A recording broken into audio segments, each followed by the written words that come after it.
Hola opositores, bienvenidos a una nueva píldora justiciera. Soy Marta, como ya sabes si sigues este canal, y hoy te traigo un contenido que espero que te dé muchísima luz sobre las resoluciones judiciales. Este contenido está dedicado sobre todo a los opositores que lleváis poquito tiempo estudiando, a los opositores que no sois licenciados en Derecho y a veces os sentís un poquito perdidos, sobre todo si acabáis de empezar a estudiar la oposición, y también a esos opositores que no sois interinos y que nunca habéis visto propiamente la vida real de un juzgado. Así que seguramente cuando estudiáis cosas que os resultan muy abstractas o que os cuesta trabajo imaginar cómo es eso en la realidad. Así que no os preocupéis, que para eso va a servir la píldora justiciera de hoy.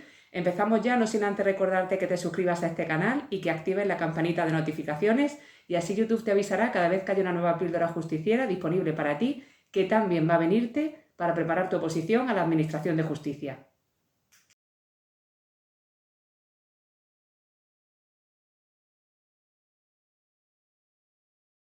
Para empezar, vamos a diferenciar las resoluciones que le corresponden a los jueces y tribunales y aquellas que le corresponde dictar al letrado de la Administración de Justicia. Las encontramos en el artículo 206 de la Ley de Enjuiciamiento Civil, por si quieres consultarlo, pero realmente ya sabes que no me gusta ponerme muy dogmática con los artículos y demás, porque prefiero que no pierdas el hilo de lo que te voy a contar hoy. Las resoluciones de los jueces y de los tribunales son las sentencias, que esto, bueno, lo conocemos todos, aunque solamente sea por la imagen peliculera que tenemos de lo que es la justicia. Todos sabemos que los jueces y los tribunales dictan sentencias, pero también dictan otros dos tipos de resoluciones, porque también dictan autos y providencias. Y los letrados de la Administración de Justicia, que antes se llamaban secretarios judiciales, dictan decretos y diligencias. Las diligencias pueden ser de diferente tipo. Existen las diligencias de constancia, las diligencias de ordenación, de comunicación y de ejecución. De todo esto voy a hablarte en el contenido de hoy. Vamos a empezar con las resoluciones de los jueces y de los tribunales. Para poner fin al procedimiento ya sabemos que existe la sentencia. Digamos que esta sería la resolución fácil que podemos tener todos clara. Y las otras dos resoluciones, como te decía antes, son los autos y las providencias. Para que nos quede claro también sobre cómo es todo esto en la práctica, los autos son razonados, son motivados y tendrán, igual que las sentencias, sus antecedentes de hecho, fundamentos de derecho y su parte dispositiva o fallo. Así que digamos que es la resolución que utilizan los jueces y los tribunales cuando tienen que razonar lo resuelto, cuando necesitan argumentar más, frente a las providencias que se utilizan pues, para dar trámite a los autos en aquellos casos en los que sea necesaria una decisión judicial, es decir, sería una resolución menor, una resolución, digamos, de trámite, pero que utilizamos cuando la cuestión a la que se refieren no puede resolverla el letrado de la Administración de Justicia, sino que la tiene que resolver el juez. En esos casos empleamos la providencia, que será una resolución mucho más sencilla y que en el día a día del juzgado pues está mucho menos argumentada y realmente pues recoge de una manera muy sucinta los términos de lo acordado sin más. Para que nos quede claro, con algunos ejemplos, utilizaríamos autos cuando el juez tiene que resolver cuestiones como las acumulaciones, la admisión o inadmisión de la prueba, la admisión o inadmisión de la demanda en aquellos casos en que no haya decidido el letrado de la Administración de Justicia porque no vea la admisión de la demanda clara y entonces consulta al juez o tribunal, les da cuenta y el juez o tribunal es el que tiene que decidir sobre si esa demanda se admite o no a trámite. Cuestiones también relativas a la reconvención, que por si no lo sabéis, la reconvención consiste en cuando el demandado recibe la demanda y considera que él también tiene algo que reclamarle al demandante. Y entonces digamos que en esa reconvención lo que hace es decir que el demandante a mí también me debe algo. El demandante, yo también tengo un derecho que hacer valer frente al demandante, con lo cual no sería como una contestación a la demanda, sería como también una reclamación frente a ese demandante que me reclama a mí como demandado. Pues todo este tipo de cuestiones también se resuelven por auto.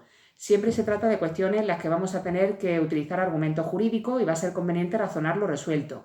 También en casos de nulidad y validez de actuaciones, medidas cautelares, para resolver recursos frente a providencias o frente a decretos del secretario judicial. En todos estos casos se resolverá por auto.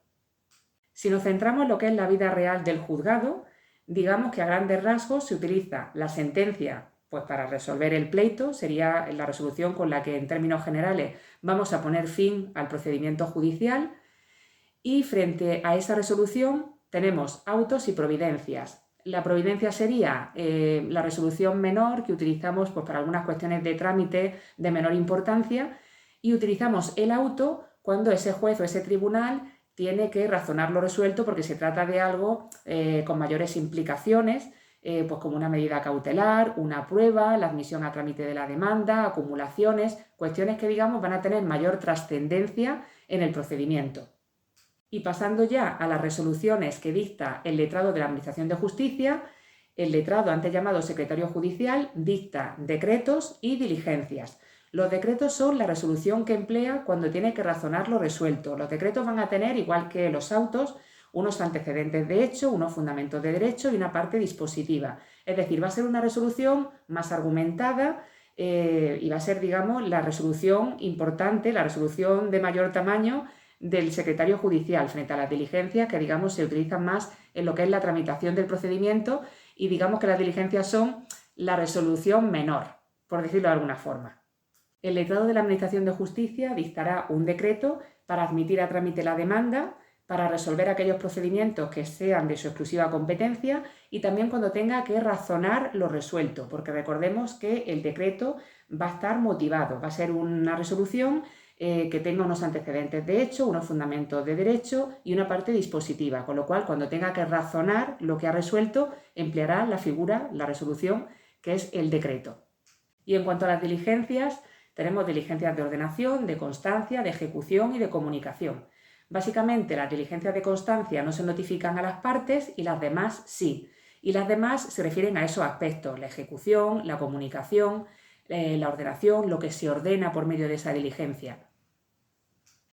Con las diligencias de comunicación lo que hacemos es dejar constancia de cuestiones que tienen que ver con la notificación a las partes, citaciones.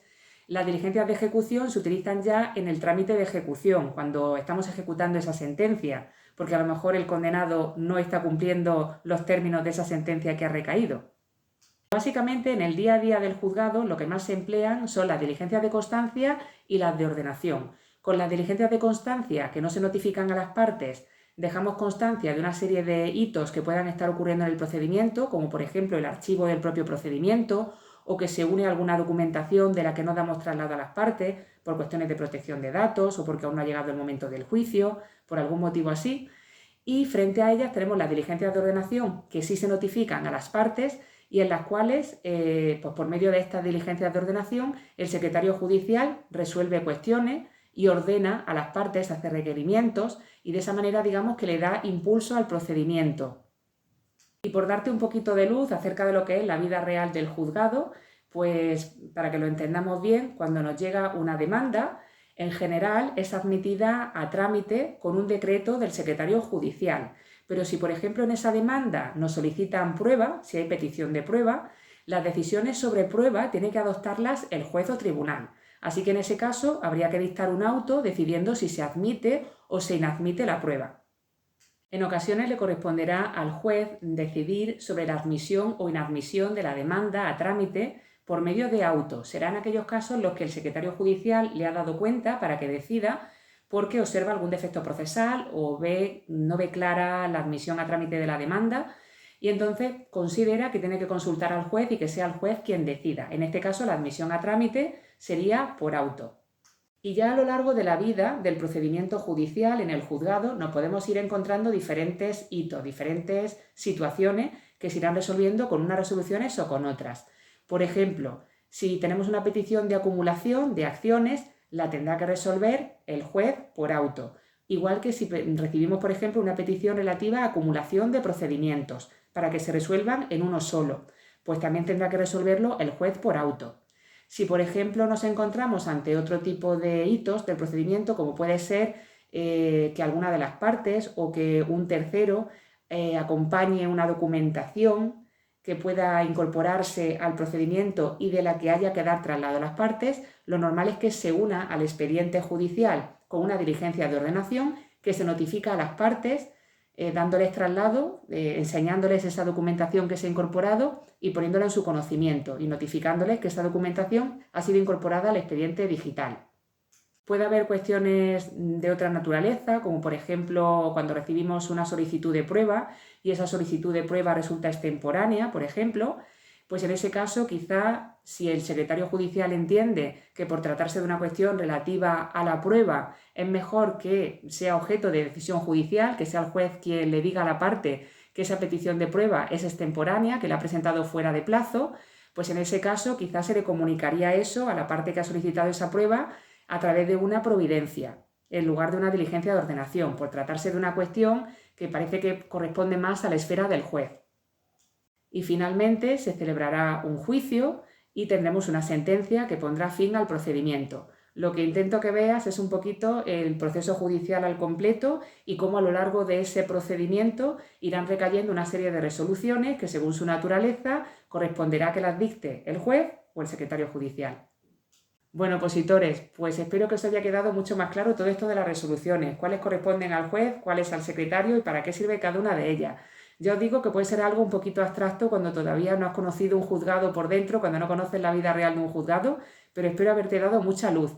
Estaré encantada de leer vuestros comentarios aquí debajo, así que si me quieres comentar algo sobre este contenido u otros contenidos que crees que podría ser interesante incluir en este canal, me encantará leerte. Y también por aquí abajo te dejo mis datos de contacto, así que si quieres que sea yo quien te acompañe en este proceso de conseguir tu plaza de funcionario a la Administración de Justicia, estaré encantada de acompañarte. Y ya sabéis lo que decimos siempre en este canal. El esfuerzo es inmenso, la recompensa será eterna. Hasta la próxima píldora justiciera.